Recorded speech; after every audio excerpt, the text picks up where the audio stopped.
everyone. Appreciate y'all being here. Cinnabons are on their way. They'll get them to your tables shortly, so don't want anybody to go hungry. And I wouldn't mind having one myself. So want to recognize a few people. Well, first of all, before I go any further, as always, if there's anybody that does not want to be on Channel 4, raise your hand and we'll try to keep the cameras away from you. Well, Sonny, you can be on there, but you need to fix your hair. We try to keep the cameras away from him anyway. So. Speaking of which, I do want to recognize Senator Borelli, who's here this morning, and my fellow council members, Cal Sheehy, Donna McCoy, Jenny Koch, and David Lane. So thank you guys for being here this morning. As you know, this is Charlie's last meeting, so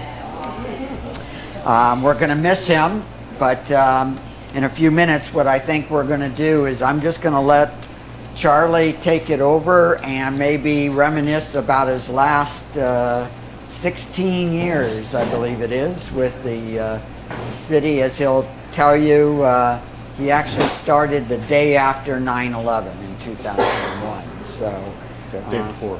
Day before. Oh, lucky you. There will be, by the way, a social for Charlie. It'll be on December 20th at the City Hall lobby at 1:30. So if you want to come by and roast him, give congratulations, whatever, he'll be there. I know most of you are also interested in where we're at in terms of the city manager update. We're still in that process and we hope to complete it soon. And you'll be one of the first to know once we do complete it, but it takes a while. Community dinner. That will be on December 15th, which is a Friday. It's 2 weeks from today. We're going to actually have two seatings this year. One at 4 and the other one's at 6, 4 and 6. The reason is that we are a victim of our own success. We now serve over 800 people. Could go as high as 1,000 this year. It's open to everybody. It's just meet your neighbors, whatever you want. But since the capacity of the community center is 635, we have to break it into two seatings. So just pick one and show up. And if you do show up for one, but the seats are already filled, say at 4 o'clock, we do have to ask you to come back at 6. But we are still looking for volunteers as well. So if anybody's interested in helping out. Especially those with food handler cards. Yeah, anybody with a food handler card would be great. If you don't have one, it's actually easy to get. If I'm able to get it, anybody can get it. Didn't take me but a half an hour. Well, Mike, you might not be able to get it. Being a food handler, does that mean eating it in and out qualifies? Yeah, no. Like I said, almost anybody can get it. Yeah, we the turkeys will be prepared by Golden Corral. It will be carved and served, and other food will be prepared by the Shamrock Food chefs. So it's really, if you haven't gone to the dinner, go to it. It's really a great dinner, and everyone seems to have a good time. There'll be a Santa Claus, presents for the kids, all kinds of good stuff. Will the judge be playing again this year? Judge Kalali will be, and his band will be playing Christmas music. If it sounds Hawaiian, it's because it is. But it's a great event. Just a couple other updates. Cypress Park is still making progress. I'll ask Greg, is it still going to be done by early March? 50% complete right now overall. As soon as they finish up the irrigation, they're going to start sodding. So we're looking at it early March. Okay. So if the camera didn't pick that up, 50% complete, you got it. And you're putting in the irrigation, and then they'll put in the sod. So things are looking good. The hotel is moving along quickly.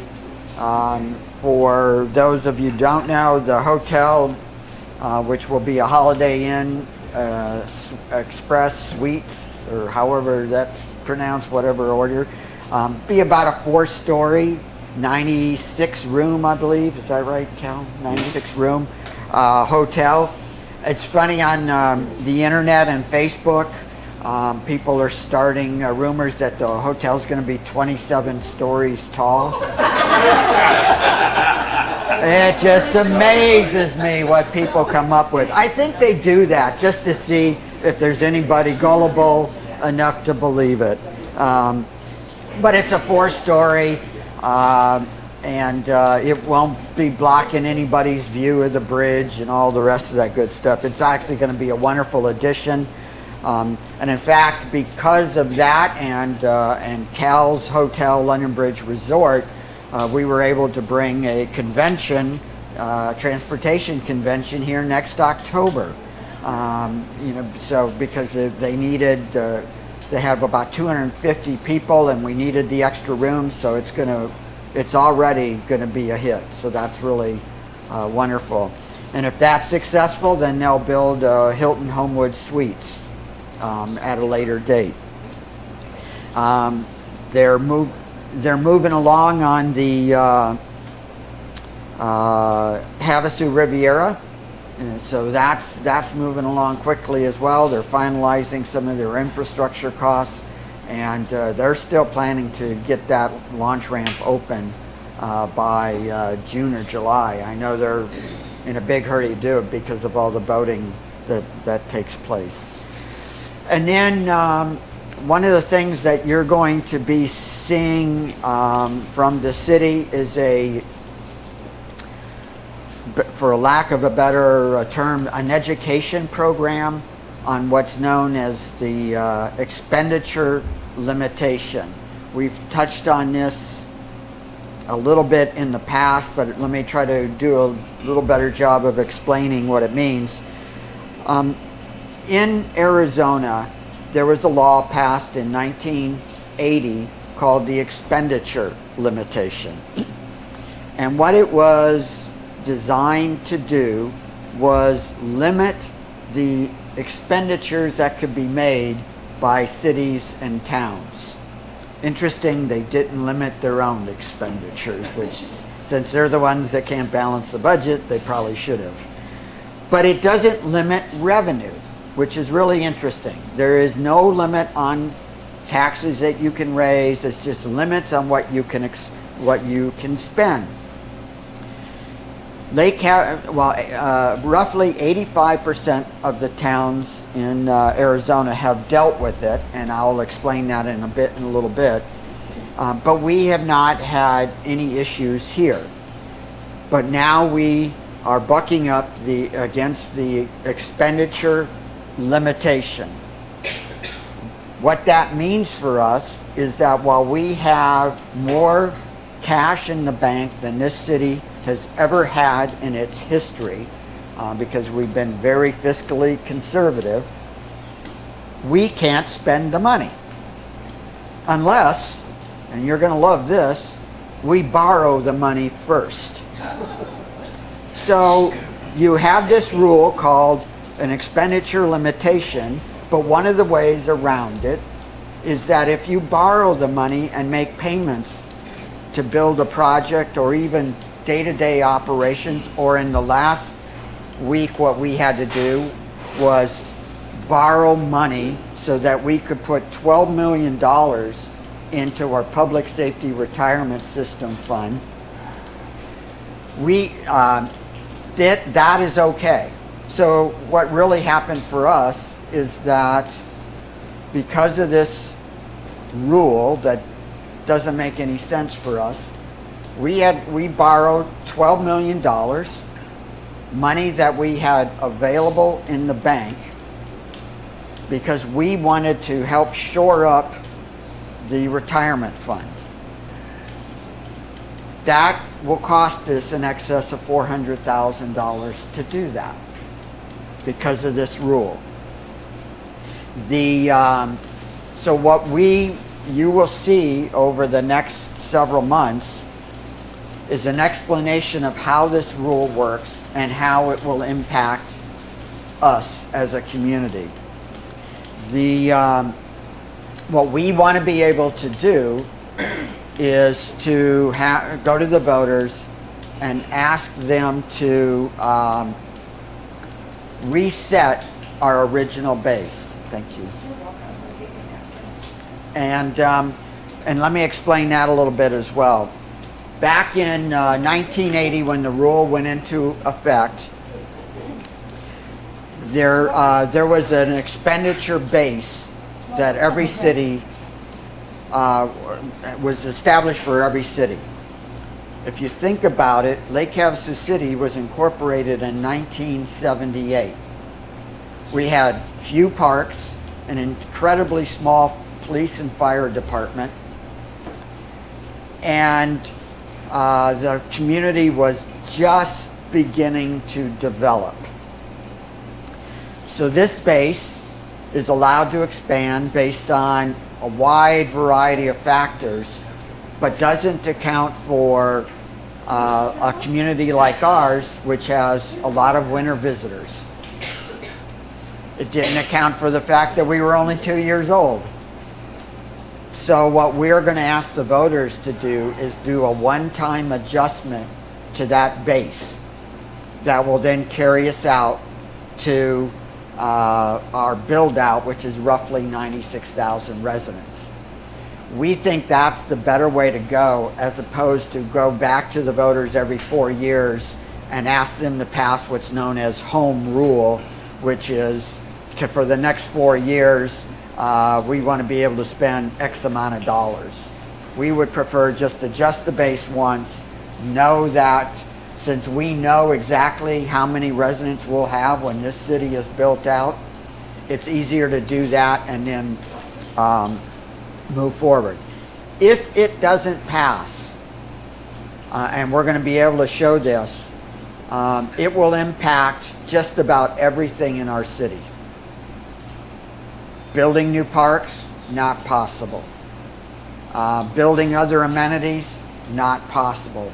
Expanding police and fire, not possible. We could build them. We can build them if we borrow the money, We just won't have. but won't then be we able to don't have maintain the them. money to maintain them. And unless again we borrow money for operations, which is a horrible idea. So we would never ever do that. So, and we know in the police and fire associations, they understand the impact on them, and they will certainly be assisting us with the education of our community. The idea behind this, I get it. It was kind of a California Prop 13 idea. Let's not get ahead of ourselves and spend too much money. And I get that. But this is a community that even during the Great Recession, as I've told you before, we were able to build our reserves. So we have never overspent, ever. We don't do that. And in fact, what we've been able to do is increase our reserves, but we want to put that cash to use for all of you and the rest of our citizens. We want to be able to complete and execute the Havasu Vision 2020 plan that the community helped put together. So but without making this one-time adjustment, it would not look good for our community. So you're going to see a lot about that. We'll explain more. There's a lot of technicalities to it that I'd rather our finance person go through and explain as opposed to me. And but what we'll really do for the community is say, if it passes, here's how it will look. If it doesn't pass, here's how we will look. And they are vastly different. Vastly different. but we are, one of the things that we've always been proud of is the fact that this community is very smart. They're good voters. They're informed voters. And so we know that once we lay out the facts, this shouldn't be a difficult election to pass. There's always going to be those who vote no on everything, get that, but we want to make sure everybody understands what a no vote means, because it's not pretty. By the way, the reason we haven't hit up against the expenditure limitation until recently, even though we put in a massive sewer project, it was debt funded, so it didn't count. So, but now everything we're doing, we're borrowing on a very short-term basis, like this $12 million. We'll pay it off in about 12 to 18 months because we have the cash. But it shouldn't have cost us $400,000 to do that. Who do you borrow this money from? A bank at a very low interest rate, really low interest rate, less than 2% if I remember right. Yeah, I mean, we have a great credit rating. So banks are more than happy. I mean, they competed for it. So it's easy to do, but you end up with finance costs and all these other things, and then the interest for the year and a half. It's funny how they want to limit the expenditure, but then it costs us $400,000 more just to do this. Doesn't make any sense. So anyway, with that, unless there's some questions about that, I'm going to turn it over to Charlie and let him talk about his experience for the last 16 years, and I'm going to eat my Cinnabon.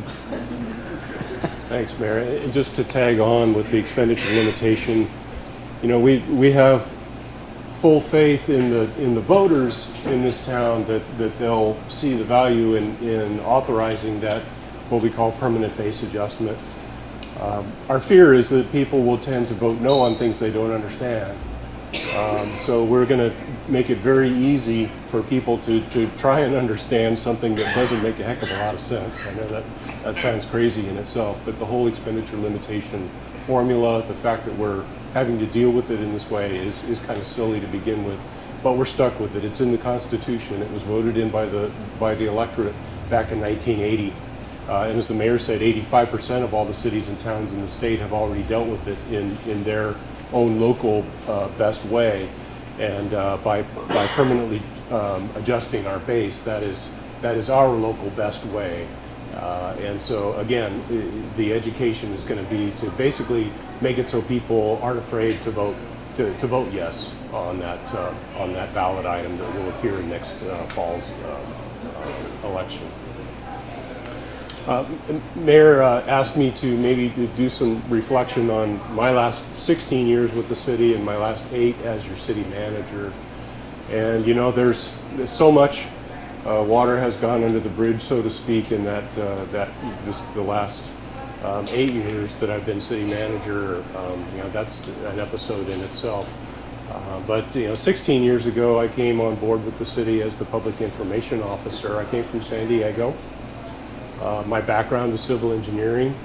Later, I got my public management certification from Arizona State University, and also went to the executive leadership class coursework at Harvard University in Massachusetts. So I came into the job in a rather unusual, non-conventional fashion. The prior city manager got himself into trouble and got himself fired, and mayor came to me and asked if I'd be willing to kind of keep a lid on things. I worked in the city manager's office at the time and was working basically on keeping a lid on things anyway, so they asked me to keep on doing that for the time being. We, as a team, as an executive team, immediately went to work on fixing some of the things that we knew were broken at the city, and there were many things that were broken in the city at that time. We were falling off the cliff fiscally, so to speak, with respect to the recession, and it took our management team probably 4 months to essentially redesign the entire city organization and reorganize. And mayor and the council liked what they saw, so they offered me the position of city manager, and I rather cautiously said, okay. And so that was 8 years ago. So I'm very proud and pleased to be retiring on a high note at the city. This is a great time to live in Lake Havasu City. A lot of wonderful things going on, despite this cramp that we have with this state expenditure limitation rule. As the mayor said, our unrestricted reserves right now are at a level well in excess of $30 million. I just wish we could spend it all on more great things, and we will. We just get get the state out of our business and get back to doing budgeting the way that we've been successful at it in the past. Then we'll be able to use those monies to do more great things in the city. You know, when I became city manager, we were probably had maybe a few weeks worth of reserves available to meet our expenses. We were projected to come up about $1.5 million short on just making the bills. At the time, it was a time when there had been a pretty drastic, slashing of jobs in the city. Morale was low. People were scared and confused about what was happening. We didn't know where the bottom was with respect to the recession. It was a very pensive, tenuous, tumultuous time at the city, and I can't express how proud I am of the work that the management team at the city accomplished in response to that. We knew we weren't going to be able to continue to cut our way through the recession. We had to do things smarter. We went to work on giving value to everything that we did, every function we looked at. We swept out every corner of the organization and evaluated exactly what we were doing, how we were doing it, what the value of that effort was, what it cost. And we essentially, on a whiteboard in my office over the period of almost 4 months, as I said earlier, we basically redesigned the entire organization using sticky notes and a whiteboard in my office. So it's funny that whiteboard has found its way to somebody else's office downstairs, and every time I walk by that office, I have to look in and look at my whiteboard in there because it plays such a valuable role in my time as an administrator, as well as the role that it played in the success of the city organization. As the mayor said, we got Cypress Park, we've got the Riviera project, we got a new hotel coming up out of the ground down by the bridge. There's just a plethora of things I could stand here and list them. We've got just yesterday we saw the 30% design submittal from the folks who are designing the sports parks at Sarah Park, and they're absolutely spectacular. It's not just the playing fields and the layout, it's the signage, it's the lighting, it's the sidewalks. It's going to be such a spectacular park, and that's another $12 million investment in not just in Lake Havasu City as an amenity, but it's also another investment in our young people and our sports teams and our ability to attract tournament play and all of the tourism dollars that brings. Plus, just another amenity, something more to offer, one more thing to offer the rest of the world as far as why it's so cool to both live here and visit Lake Havasu City. Looking back, there's a couple of things that stand out as probably the most significant or profound. One of them is, the response to the recession and the fact that the decisions and the actions that we took worked and paid off. We have basically permanently reduced the size of our local government by almost 25%. That's about 110 positions at the city.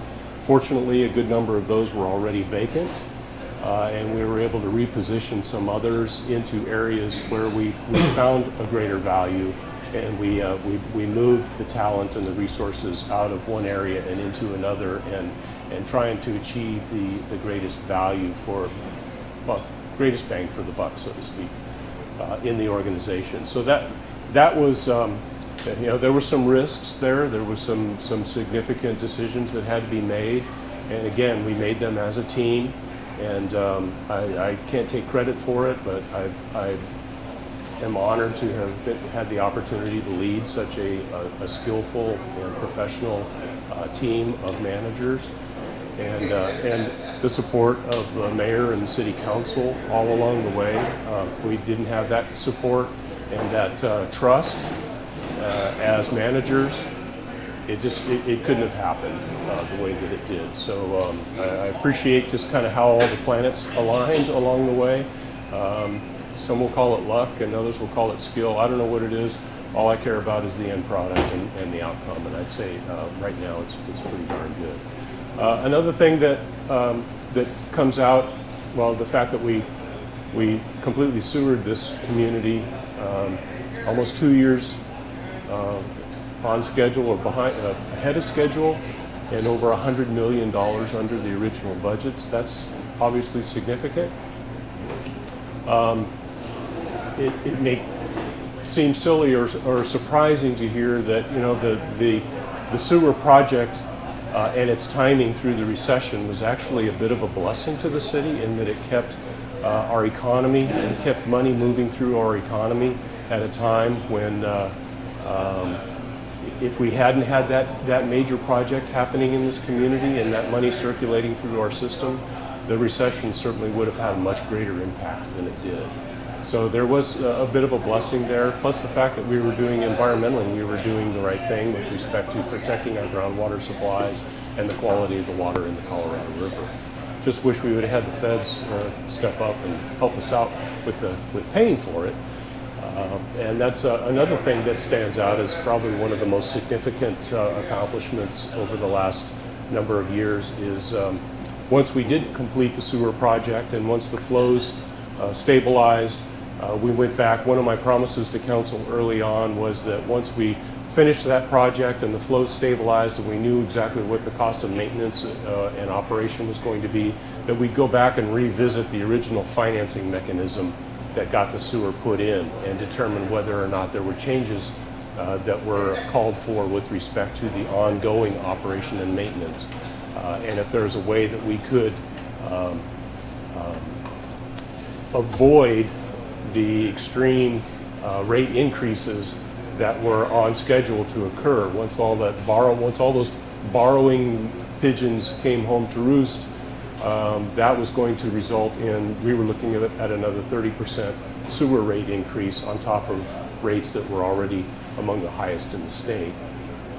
And so the mayor and I set out to find a way to keep that from happening. We had relatively short-term financing over 12 different loans, and 20 and 30-year financing to build a multi-$100 million project that had a 50 to 100-year lifespan. Just really, it doesn't make a lot of sense from a financing standpoint. So we set out, went to the Water Infrastructure Finance Authority, WIFA, the state agency that was holding most of that debt, and asked them if we could refinance. Is there a way that we can just take all of these, consolidate all of these separate loans into one much longer loan, and thereby defer some of those rate increases, flatten out that front end loading in all of that debt, and temper rates. Actually, at the time we wanted to lower rates, but we found out that wasn't possible. So we just wanted to keep rates where they were as long as we possibly could. And the folks at WIFA looked at us and said, no, we're not going to allow you to do that. And they came up with any number of reasons, policies. They made up a few policies along the way that suited their argument.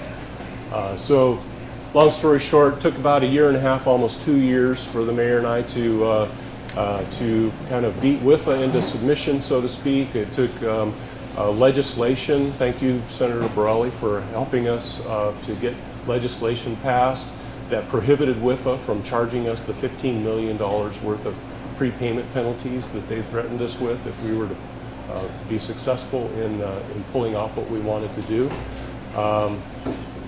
Took another piece of legislation just to basically force them to work with us. So we had a hostile state agency that held all of our loans, that wanted to keep us right where we were because it was financially in their best interest to keep us where we were. And then we had a community that was looking to us for help in the recession and looking at these dramatic rate increases on top of already dramatically high rates. And so it was a very unsettling time. There was a lot of sleepless nights there. If you were to ask my wife how well I weathered that storm, she'll tell you about a lot of sleepless nights and a lot of self-doubt and wondering if we're doing the right thing. Can we really do this? Is it really going to work this way? And so we hired experts to help us. And long story short, yes, we were able to pull that off. Now we have rates that haven't gone up in the last 7 years. We haven't had a sewer rate increase. We were able to do exactly what we wanted to do, take all that front-end loaded debt and spread it out over a longer period of time. It's a much cleaner system. It's much less complicated. It took a heck of a lot of work and a whole lot of intestinal fortitude to get that done. We were also doing all of that during a time of a very contentious election cycle, where the mayor was being heavily challenged in his third campaign for re-election. So that's one of those really profound things that happens behind the scenes that most people don't see, that your elected officials and your appointed officials tackle and are fighting for on a day-to-day basis to make things better and make things good for our community that may not even meet the eye. And so, and even at a time when we had people challenging everything that we were doing every step along the way, and starting rumors, and it was a very interesting time in my career, and one of the things that frankly I'm most proud of. Dealing with rating agencies, and that was a process that took just about everything I know how to do. So I feel very proud of the fact that we were able to pull it off. It was successful, and there's a good chance your sewer rates will not go up for another 7 years.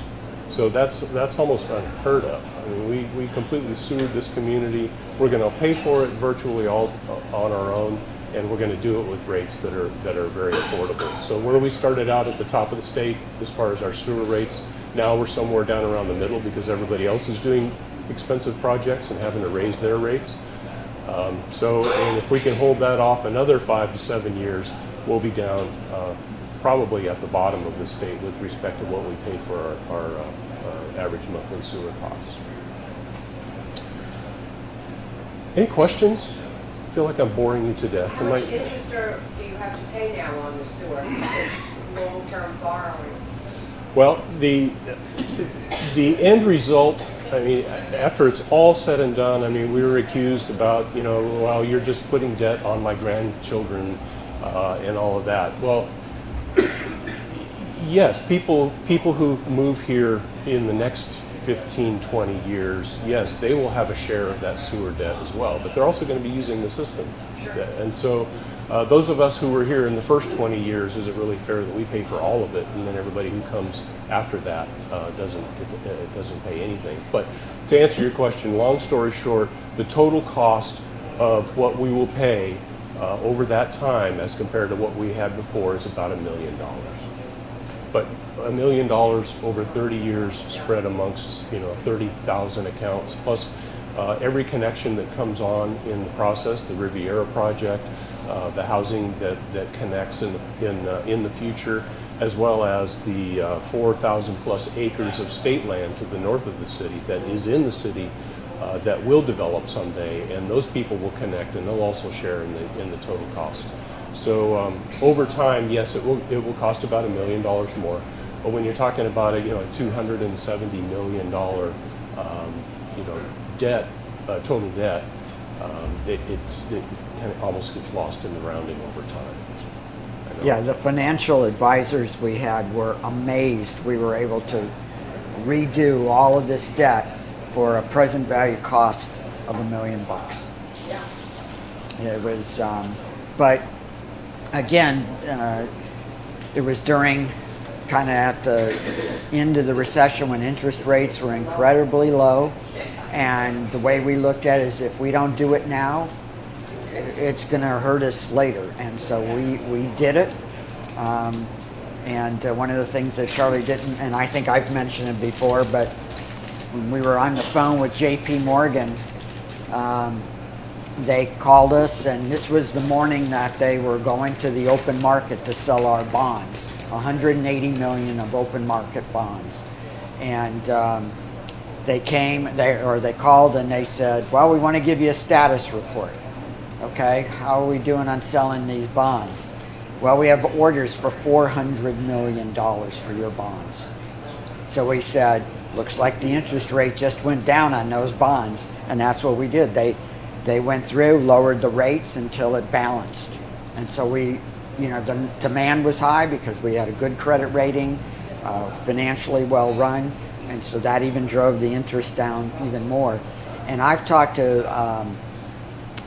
some banks here in town, and they'll tell you you can't even buy the Havasu sewer bonds. There's so much in demand,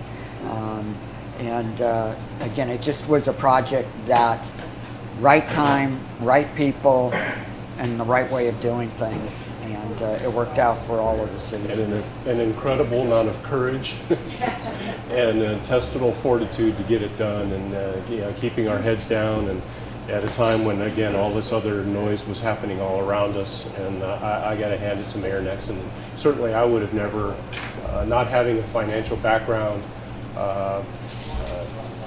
I have a lot of courage. I'm willing to jump in and things that I may not understand and learn about them in the process. And this is one major example of that for me professionally and personally. But we could not have done it without Mayor Nexon and without the expertise. Oh, by the way, during that process, we also lost a finance manager at the city. So, but that was almost okay because that finance manager didn't really support what it was we were doing, and it was her opinion that we should just raise the rates and do what we told WIFA we were going to do in the beginning, and just pass it on to the consumers and not go through all of this trouble. She left for other reasons, but we kept our eye on the prize, and I have to say that it paid off, and all of us who are paying a sewer bill here in Lake Havasu City are the beneficiaries of all of that. So I share that with you. So, any other questions? Steve? On the expenditure limitations, are you or will you be reaching out to a marketing firm to make sure that this really gets to the voters correctly? That's a great idea. We hadn't really talked about using a marketing firm. We had talked about just launching an educational effort. City staff, appointed staff cannot advocate. We can't encourage you to vote yes or vote no or vote for this person or that person. We can't advocate, but we can educate.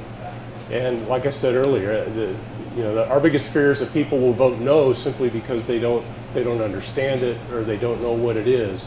And so we're gonna we'll buy advertising in the newspaper, we'll do social media, we'll try and get out to the people in the manner that most people get their news and try and educate them and make it so that they're not afraid of that particular ballot item. And it's going to be a pretty heavily loaded ballot too next fall. We've got city elections, there's probably going to be county elections, there'll be a lot of things on that ballot. So we don't want this very important thing here in Lake Havasu City to get lost in all of the other things on the ballot. And so we're going to do an all-out press as far as what we do at the city. Hadn't really thought about a marketing firm, but I suppose if along the way it looks like we could benefit from that, certainly that's something we could look at. I would advocate that as well. If for no other reason that they can give clarity to something that's really, really complicated. Just even going back to some of the ABC things that people were confused about, and that was pretty straightforward. And this, just the whole complication, and they don't have to advocate, but just really bringing the clarity to the problem, how we got there, and what we want to do. So I would strongly support that. Okay, thank you for that. Yes, we'll take that back, and I'm going to be gone in a month, so. Oh, we don't Because care, you're right? putting the line in the water, okay. But I do live here. We're not going anywhere. I'm not moving away. Not going back to anywhere. This is our hometown now, and we plan to stay here. Fixing up an old RV. Going to do some fishing over time. And I bore quickly, and I'm not a good board person, so you'll probably see me on various committees and commissions. And on the Vision 2020 plan, I'm on the Pillar 4, the Water Committee, and we plan to build an environmental learning center as part of the Havasu Riviera project. And earlier this week, we selected the consultant that's going to do the design, the feasibility planning, the site planning, and the timelines, and help us find funding sources for what I believe will be one of the most significant additions to Lake Havasu City's list of amenities. And it's going to tie in with ASU. It's going to tie in with the rest of the school district curriculum. And we're going to move our water quality lab into this building and make it part of a display or a demonstration to the rest of the community about the importance of water and water quality. We're going to have it as a research facility available for transient researchers and students, all the way from elementary school to graduate students, and give them the tools, the equipment, and the place to collect data, and so that Lake Havasu City will become the subject matter experts on everything water quality in the Colorado River and in Lake Havasu, so that anybody who needs data or information, or wants to create data or information, collect samples, look at it under a microscope, we're going to provide the facility to do that. And so we will become, again, the experts. This will be the information clearinghouse for everything having to do with the quality of the water in the Colorado River. So I see that as protection for us, basically against the rest of the world. If some group, extremist group, wanted to come in and say, you know what, you can't use that water, you can't access that water, you can't do what you want with that water because of this, or this, and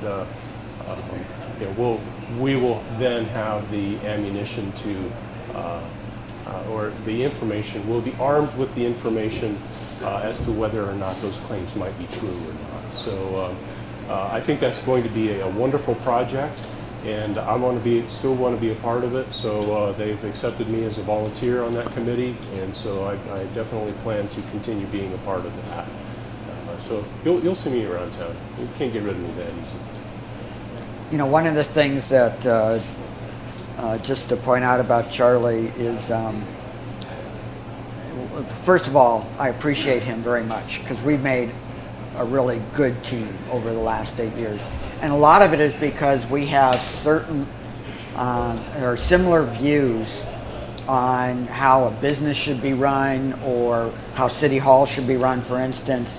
we both were firm believers that City Hall is a giant service organization with 53,000 customers, and that we had to be training our people to be customer service oriented every minute. It didn't matter whether it was the person at the front desk at the lobby, our policemen, our firemen, whatever. It had to be customer service oriented. Another piece that, while a lot of people probably don't know about this, but he and I also had a similar view of how Lake Havasu City was built. And we used to say it was built on the cheap. The cheapest way to do it, and then all that ever happened was, as time went on, we were redoing what was done on the cheap. So he and I agreed that if we're going to do anything, if we're going to build a park, we're going to build, it doesn't matter, we're going to build water lines, a waste water treatment facility, what does it matter? We are going to do it right the first time. Yes, we knew it was going to cost a little bit more, but in 10 years we weren't going to be redoing it. And so I think that made a huge difference in the quality of life of Lake Havasu, and we'll continue to do that. The one other piece that I want to share with you is that, about Charlie, is that, first of all, he's a very open communicator.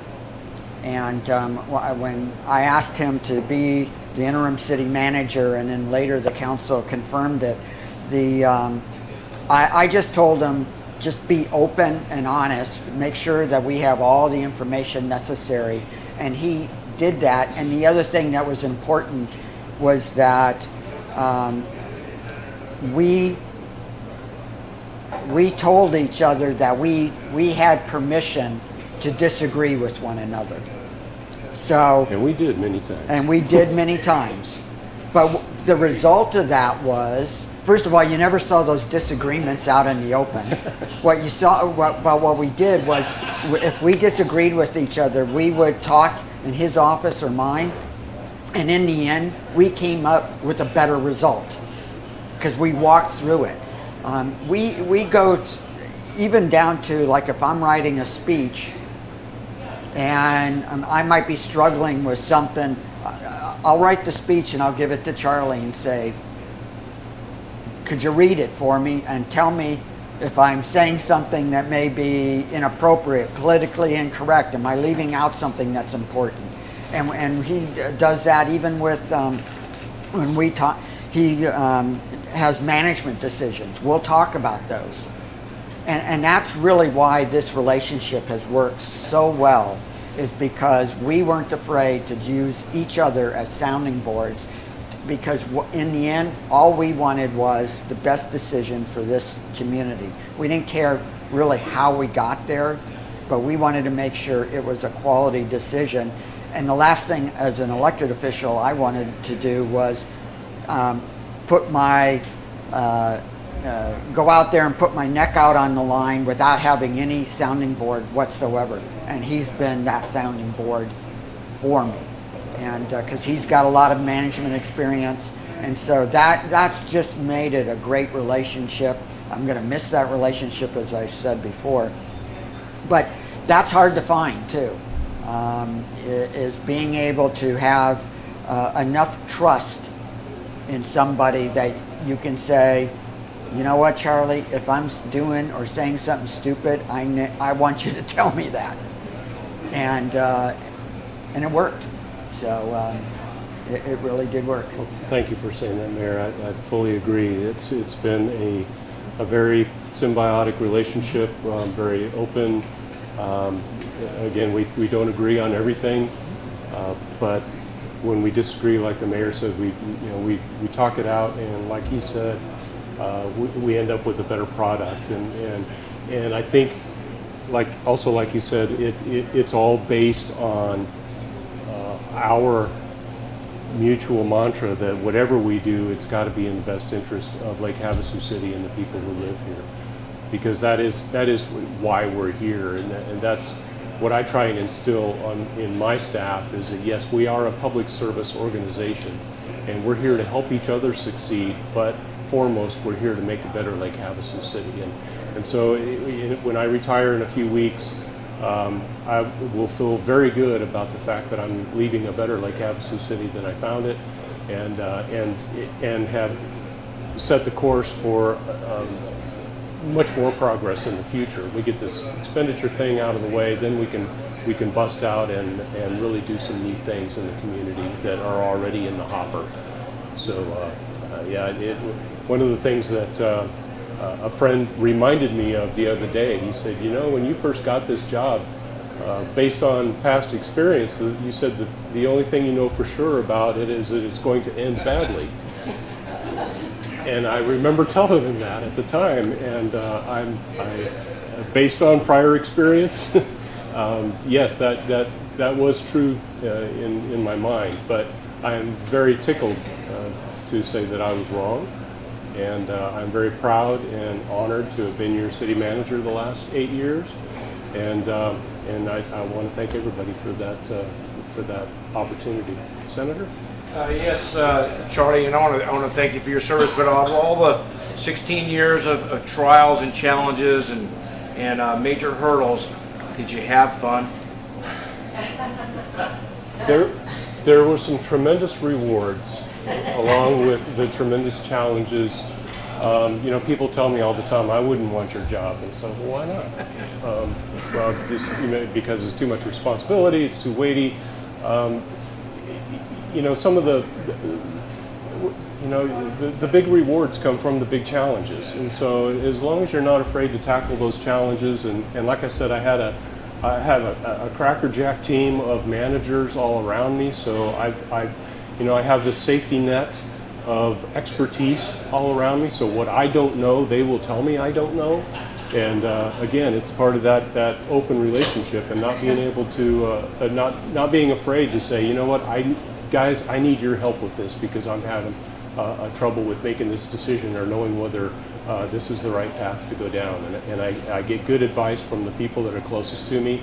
And that's probably one of the biggest rewards, Sonny, is knowing that we do have a team of really great managers, and we're all rowing in the same direction, and we all agree that Lake Havasu City government is here to serve the people and do things as efficiently and as quickly and as inexpensively as possible, but all with the mind of making a better Lake Havasu City in the end. So, was it fun?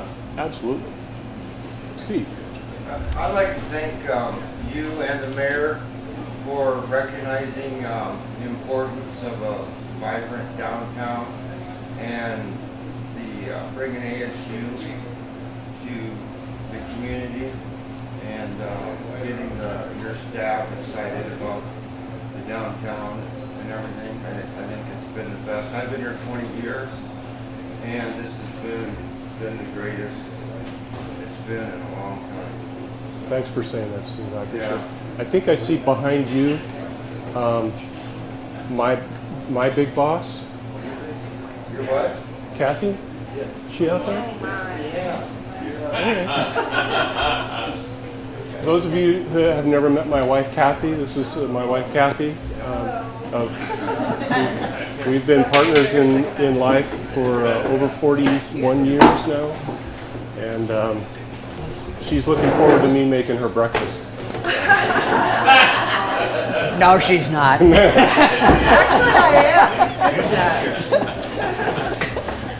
I This gentleman had a question.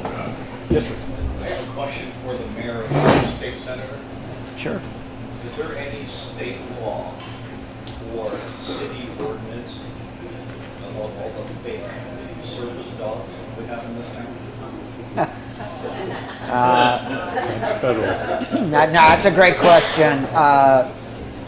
Unfortunately, it's a federal law. That's federal law? It's a federal law.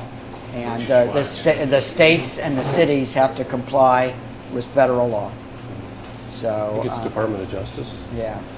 I'm a little confused about your answer. We have to comply with federal law? Yeah, we can't be in, you can't have a federal law that then the city says, well, we're not going to abide by federal law. So our ordinances have to match what the federal law says. And what do we do, what do we ask about these service dogs? When I'm walking down the street, or I'm sitting down on Phillip Boulevard, some guy's walking with his bulldog that has a service jacket on. He lunges, the bulldog lunges at another dog. Service dogs are trained not to do that. Correct. They're really not. Right, and if that dog injures somebody else, we have laws to prosecute that. We can't have a law that says no fake. Well, first of all, they're not supposed to be fake. Right. We get that, You but know where I'm coming from on that. You could go online and get one of those jackets. That yes, says you can. service dog. Yes, you can. What I'm trying to ask is, okay, the owner of this restaurant, I don't know who that is, the owner of this restaurant, and this young lady brings her Chihuahua service dog in. Does he have the right to ask her, do you have a card for that dog? Whatever. You have something to prove that that dog is actually a service dog. I don't believe you're allowed to ask. I think you can ask what service the dog provides, Correct. but you don't, you can't. You can't demand- challenge you the can't fact demand that the it's not a papers. service dog. That's what I wanted to know. Thank you. Yeah, Steve, what's I wish the we policy could. in your restaurant? We don't ask, you can't, you're not allowed to. Yep. So I find sometimes it's aggravating because I know they're not Yeah. service dogs. I know they're not. And you Go just ahead. can't do it. I mean, it's, you can't do it. Senator, go ahead. Yeah, HIPAA laws prevent asking and inquiring what the disability is, what the dog is for. There's a right to privacy. They don't even have to answer. There's only two animals that are authorized to be service animals, and one is obviously a dog, and the other one is a miniature horse. And there was a time where people were bringing in their service cat, and even in Phoenix they had a service snake. So we had to run. Matter of fact, Representative Heather Carter had to run that bill to actually clarify the state statute. Under the HIPAA laws, we can't even ask. So, Okay. yes, sir. Are you allowed to ask them to leave? No, sir. No, sir. I thought a This goes back down to a- refuse service to anyone. Pardon? I thought a business owner could refuse service to anyone. Not based on that. Then you're discriminating somebody on their disability. This goes right back down to just an integrity check with the individual. So, It's a good way to make money on signs. and invest. Sure. Can I say something about that? Sure. If I'm not mistaken, I was on the ADA board here. Right. And being blind, I'm disabled in that. I don't use a service dog because I just don't think I feel I need it. Well, you have Judy. But if service dog is supposed to have the vest on and have the papers in the pocket of that vest. If I'm not mistaken, that's the way I read the law. I don't know Showing the that it was answer. trained as a service dog. Yeah, I don't know the answer to that, but again, you can't. I don't even think you can request to have them show you those papers. Well, if they Is just that bring a correct? dog in without a vest, it's not a service dog. Well, of course. They're not considered a service dog at that time. Right, but and the issue is that a service dog, a lot of times people think, like in your case, Chuck, that the service dog is because somebody's blind. Service dog these days could be for all kinds of different PTSD, TBIs, you name it. But I agree with this gentleman. There's a lot of them that people just want to bring, their spot with them to wherever they want to go. And it's unfortunate that you have some people who are They lack integrity. they lack integrity, and it hurts those people who truly need those service dogs. It really does. If that dog comes in without the vest, it's not considered a service dog. Agreed. The owner of the business has a right to ask them to leave, and they say, well, this is a service dog, where is the vest? Right, It's yeah. not a service dog without the vest. Yeah. And they do sell the fake vests, but, like I said, if it doesn't have a vest, the owner has perfectly right to ask them to leave. Matt? Matt? I just want to take a minute to say thank you. I came here 12 years ago from Southern California as a young man with some education and two little kids, and I wanted to find a community that I could call my own and raise my family and get out of the Southern California rat race. And I'll tell you, I couldn't have picked a better place. I got two little kids that have started at kindergarten here. One's getting ready to graduate high school, and I couldn't be more proud of them. And to know you were our leader and Mayor was our leader for 8 of those 12 years, I can't thank you enough as a citizen, as a businessman, and just as a father. And so I truly, every day when I go back home, people ask me where you're from, I say Lake Havasu City, and I say it proudly. And so for that, I want to thank you for your service, and thank you for your commitment. Thanks, man.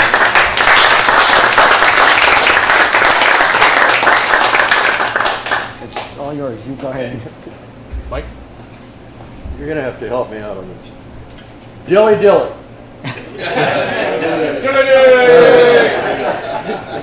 Okay, off to the what is it? The Dungeon of Doom or whatever. I got a dilly dilly. How about this, Jim? Just a quickie. Your conversation this morning points out something that so much of this country is lacking. You two, as well as those that work with you, are the essence of what makes an organization work, teamwork. Mm-hmm. If you have it, you're successful. If you don't, you're a politician. I apologize. No offense taken, Norm. When will you be naming the new city manager to replace Charlie, what's his name? Soon. Yeah, soon. That guy that used to be here. Yeah, we're still working through the process. It won't be this year? Oh. January maybe? It could be as early as next week. Oh, okay. Chuck? I'd just like to say, my wife and I have known Charlie almost since he's been here. City spokesman and stuff like that. And I've seen him work through administrations that really didn't have the cities at heart and for their own interests. And I've seen the answer to that. And ever since he's been made city manager and Mark has been made mayor, the tag team of these two has did more in the last 8 years. And I've been coming here since the early 80s. Has did more in the last 28 years. They, Charlie, I remember when they asked about the budget and losing money, not having enough money and stuff like that. He got the city people. And I have to say, the employees of the city all feel, there was a few that had their problems, but all of them stepped up. He got them to reduce their salaries.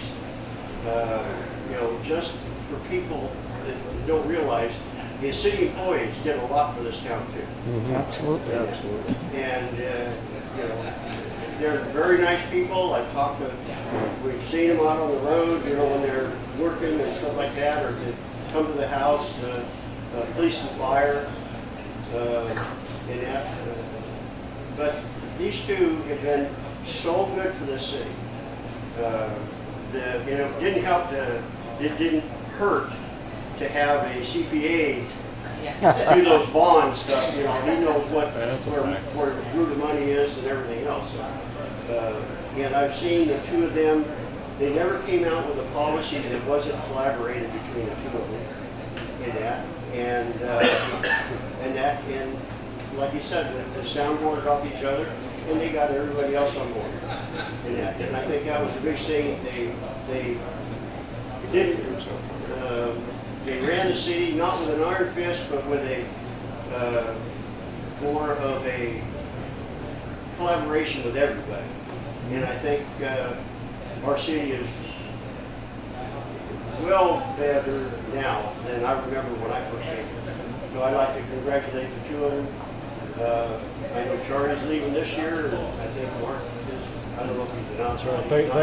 Thanks for saying that, Chuck. And yes, you're right. 2018 is Mayor Nexon's final year on the Final year. job, and I don't think you have any intention on going for a fourth term. Nope. So it's going to be so important for to pick the right folks to replace not just Mayor Nexon, but there are 3 other seats, a couple of incumbents that are part of the successful team that we have now. So I urge everyone to when you mark your ballot next year, be educated, know who it is you're voting for and what they stand for, and what their performance record has been. And it's just going to be so important if we want to keep this positive forward motion going in this community. You're absolutely right, Chuck. You need the right leadership. You need a team that's all rowing in the same direction and with the same vision and the same destination in mind. Otherwise, everybody's going in different directions, and we have a situation that's more frustrating than anything. So I wouldn't want that for this community. I don't think anybody in this room does either. And the last thing is that on this vote for the limitations and stuff like that, to get out there and talk to people, they have to get the seniors voted. Yeah. That's a lot of these seniors in town, they really get information, stuff like that. That's, like you said, the minimum age in this town is 53 years old. Correct. And that, so there's a lot of seniors here. And Well, that's the ones we need to really capture to get this done. We've been looking at some of the voter data and in trying to kind of work on our marketing strategy and in educating the people who actually do vote. And it's surprising that the vast majority of the voters in this community are between 50 and 90 years old. And when you look at the millennials and the younger voters, it's under 10%. So, I don't know what we do with that data. Yes, we need to make sure that those 50 to 90-year-olds know what they're doing when they do vote. But on the other end of the spectrum, it's like, okay, how do we get the younger folks to pay more attention to what is going on in the community? Yes, they've got their own lives and families, and they've got their own things to think about, and maybe they just don't want to bother, or they think that everybody else will take care of it for them.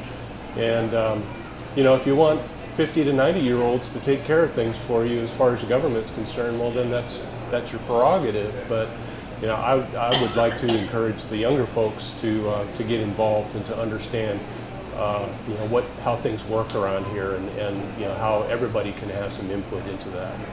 The seniors will vote for More people. Well, there's the pinnacle of my entire career. I wasn't going to say a word about it. If more passing this bill will get more pickleball courts, I know we're going to all jump on.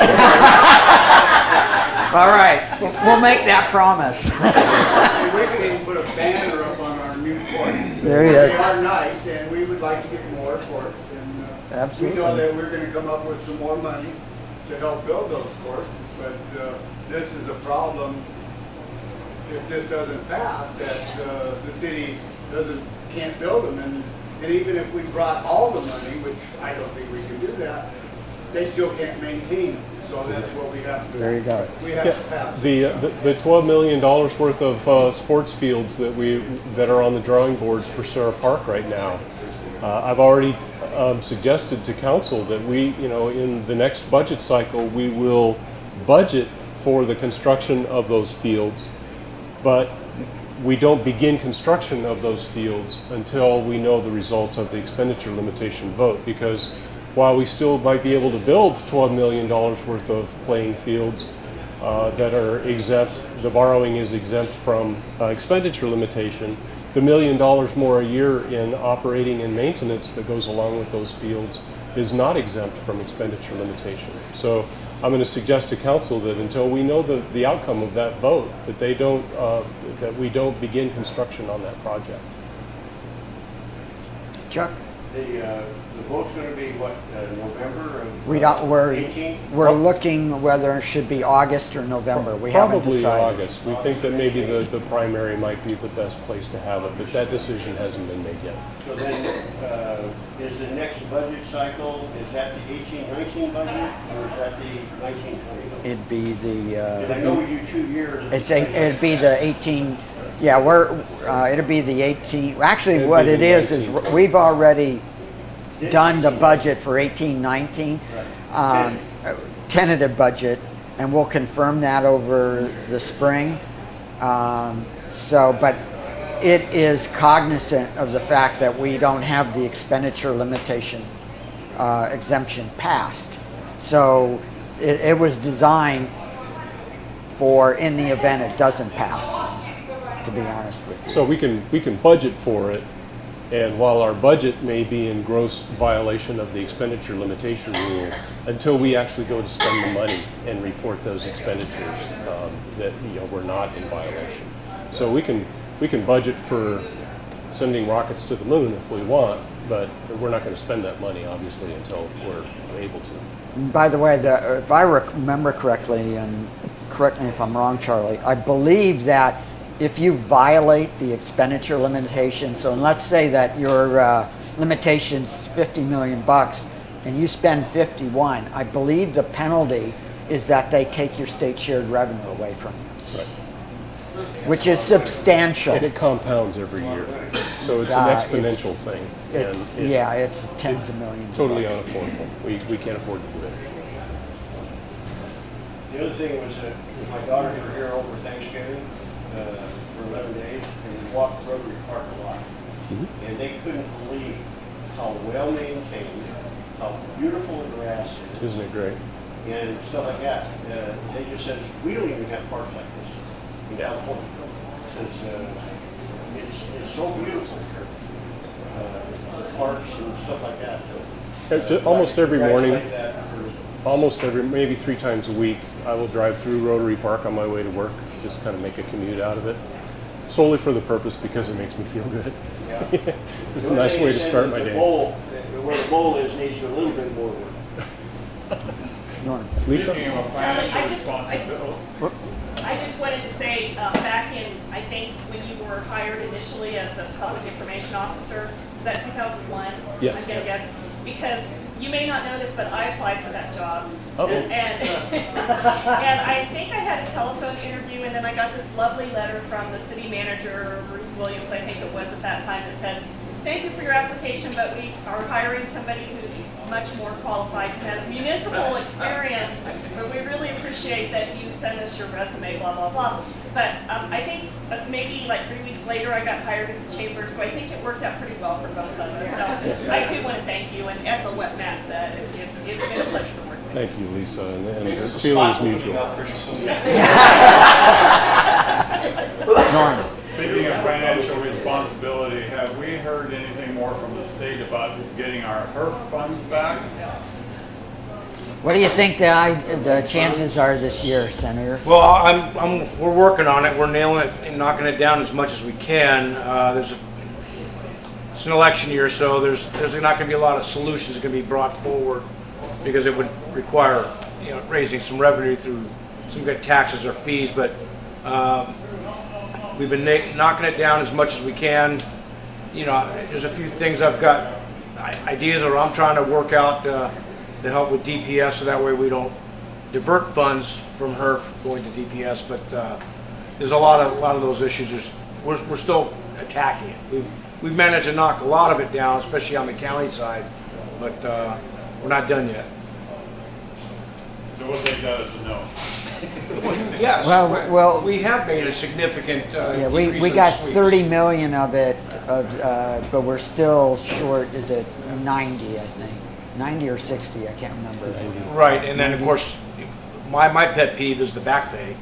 That's what I want. That's never gonna. We're never gonna get that because that's up to about $1.5 billion.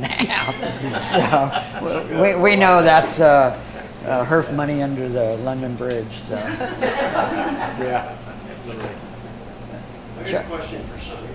Sure. I've heard that when you guys go back in January, and that you guys are gonna have to deal with, I've heard, $1.5 billion budget shortfall. Is that true or not? $1.5 billion? $1.5 billion budget shortfall coming up at the beginning of the year? No, that's Does he have a shortfall? Do you have a shortfall? the state, years ago, financed their state buildings, so they're still paying on that kind of stuff, but it depends on what shortfall where. Yeah, we still have some debt, but. Yeah, some no, I state think what he buildings- means is, I think, Chuck, what you're talking about, but it's not $1.5 billion, is that there is a shortfall in expected revenues versus budget. And so they will have to reconcile that difference, but it's nowhere near that number. I heard a couple $100 million, but Yeah, it's not that much. As a matter of fact, unemployment is down like 4%. So, the state has actually created more jobs, or actually has not created, but has actually added more jobs. More businesses are coming here.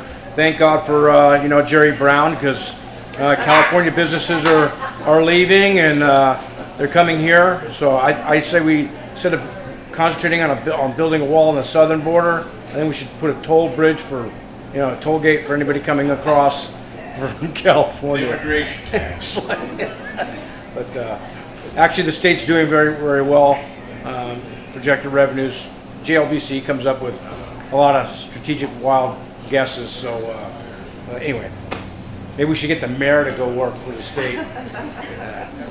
I'd have to. State treasurer? Yeah. Yeah. I understand Jeff DeWitt actually went to work for the Trump administration. Yes, Mayor. He's gonna, I believe, an appointment to NASA. NASA. Yeah. So. Yeah, our state treasurer is going to go work for NASA. Interesting.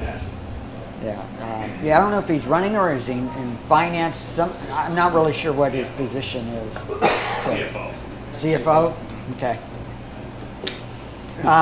By the way, before I forget, because we only have about 10 minutes left, in January we will be dark just because it's right around the holiday. So we'll pick it up in February. So that first meeting that we have in February, you'll have an opportunity to meet the new city manager. Where's that gonna be? I don't know. Where is it? Juicy's. Oh, Jersey's. I'm sorry. So Jersey's in February. Yes, ma'am. Is there anywhere in any of the millions of writings of the city that requires to have the coffee with the mayor? Is this a required? No. Can we make it? You'd have to ask the new mayor, because I'm going to keep doing them. I enjoy them because it gives everyone an opportunity to just have an open discussion. When you get behind the dais at a council meeting, I've got to stick with the Robert's Rules of Order and all the rest of this good stuff, and we have to worry about agendizing something before we can talk about it. Here, I don't have to worry about whether something's agendized. We can just talk about whatever's on your mind. So whoever the new mayor is, I'm hoping they will continue it, but I don't know that we could put it in an ordinance. It took us a little while to discover it. Right. But we just find it just very informative, very enjoyable. So do we. Yeah. And you know what I think really important about these sessions is that they get televised on Channel 4. And I have a lot of people say, well, I can't make the meetings, but I always watch them on Channel 4 because it's good information. And so, while we think we're reaching out to maybe 30 people, it's actually a couple of thousand. Yeah. And it's interesting whenever we're recruiting and interviewing for like department head positions or higher level executive positions at the city, almost without exception, It's like, well, what do you know about Lake Havasu City? It's like, well, I watched all of your coffees. So, it's a useful tool for those people who may just want to know a little bit more about the inner workings of our community, as opposed to just what you might read on the website or on the tourism stuff. This is the nuts and bolts of really what makes this community tick, and I think folks like having the opportunity to kind of get that insight as to how we really work around here, and these are a good way to do that. Mike? I'd just like an update on what's going on with 3 projects around the city with the senior community here, what's going on just north of CVS, and if there's anything going on with the Hastings building. Hastings, the company that had planned to occupy it, and we never got the word why, but they decided not to. So it's up for sale again. They never closed on the deal. Well, I think we have a pretty good idea why. It was at it was a store that was going to go in there. The parking. And they needed a liquor license to make it pencil, and they were unable to find a liquor license to acquire. And so it didn't pencil, and they gave up. That's what I heard. But they would need a number 10, I think. And those aren't for sale, are they? Yeah, that's a little odd, because that would be like a number 10 liquor license, and those are application versus a 6 where you have to go acquire it. Well, I don't know what their liquor plans were. What I heard was maybe they were going to sell it out the back door. I don't know. How about the other 2 CVS. CVS is a shell strip, kind of a little strip center. I don't know, Greg, you think we can tell them who one of the tenants is going to be? Dunkin' Donuts. Yeah. They've submitted plans for a tenant improvement on a building that is a spec building, basically. So what the other tenants will be in there, we don't know at this point. But one of them is so far reportedly is Dunkin' Donuts. We're good to go. The senior project over in front of ASU. Just heard yesterday that they expect to get their permits very soon. So you'll probably see some earthwork begin in that area relatively soon. And we're meeting with a lot of ASU folks on the 21st of this month to talk about growth of the student body and how we as a community can help that happen. And of course, wouldn't be me if I didn't bring up the trash cans. What do you want to bring up? Yeah.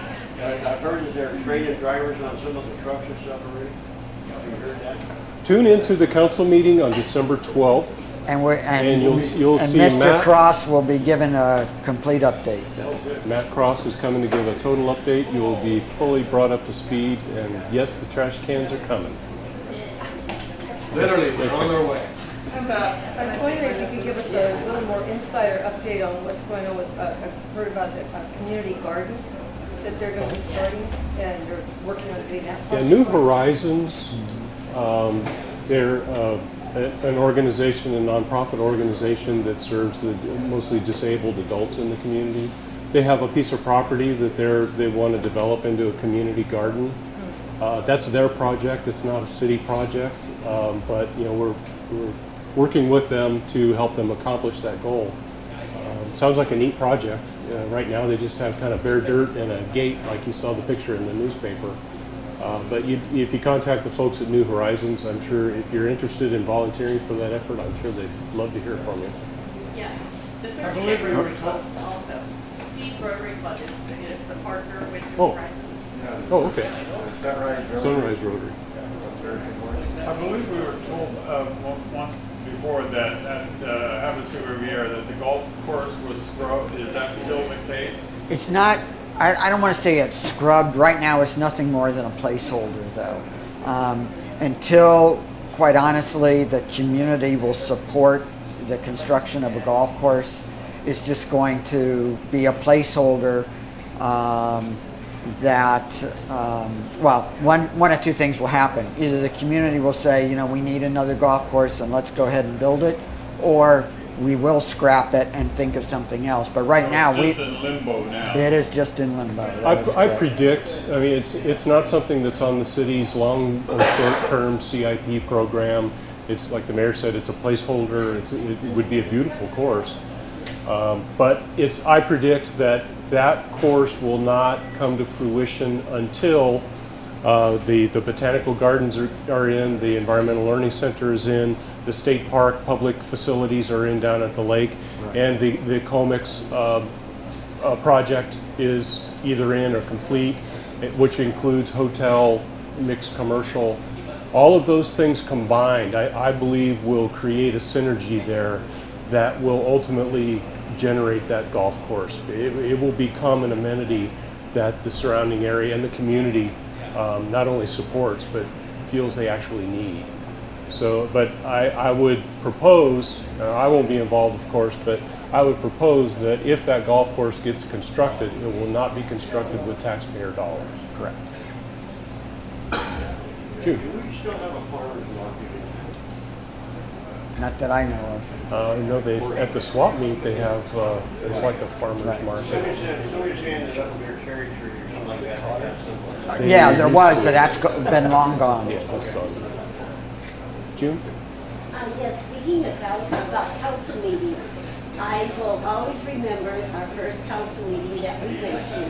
And there you were, sitting in the corner, and you were the first ones that greeted us and welcomed us. And that was my first experience ever going to a council meeting. And ever since then, anytime we showed up, you were there greeting us, welcoming us, and you are always very special. Or maybe I could get a job at Walmart. Thank you, June. I appreciate it. And I remember that. I remember you from the very beginning, and the support that you folks gave me when I was trying to bring TV to the council meetings and trying to get more exposure and in a more affordable fashion and bring technology to the council meetings, and you guys were always there to support me in that, so I appreciate you. Yes, sir. That meeting going between Swanson and Mesquite? On Lake Havasu Avenue. Where are we? I think Lake Havasu Avenue, the median did we between rebid Swanson. that project? We did. We opened bids on that, and we didn't gain anything on it. It's still overbid, so we'll put the package together for you, Charlie. The cost of doing that is, the bids came in much more than we thought were reasonable, so we rebid it apparently without much more success. So it's kind of, it's being worked. Yeah. And then the other one is the traffic lights at Mulberry and Havasu Avenue and 95, they're going to be reprogrammed or something? I believe that was part of that median project, and there was some suggestion that since there was going to be a turn pocket there, there was some concern that maybe vehicles with boats might fill up that turn pocket and hinder traffic. And there was a suggestion by the contractors that we could possibly adjust the length of that left turn light to minimize the possibility of that happening. But that would come after this construction project or as a part of that construction project. Yes. All right, well, looks like the 9 o'clock hour is here. My assistant's doing this to me. So again, I just want to thank Charlie for his years of service. Thank you, Mayor.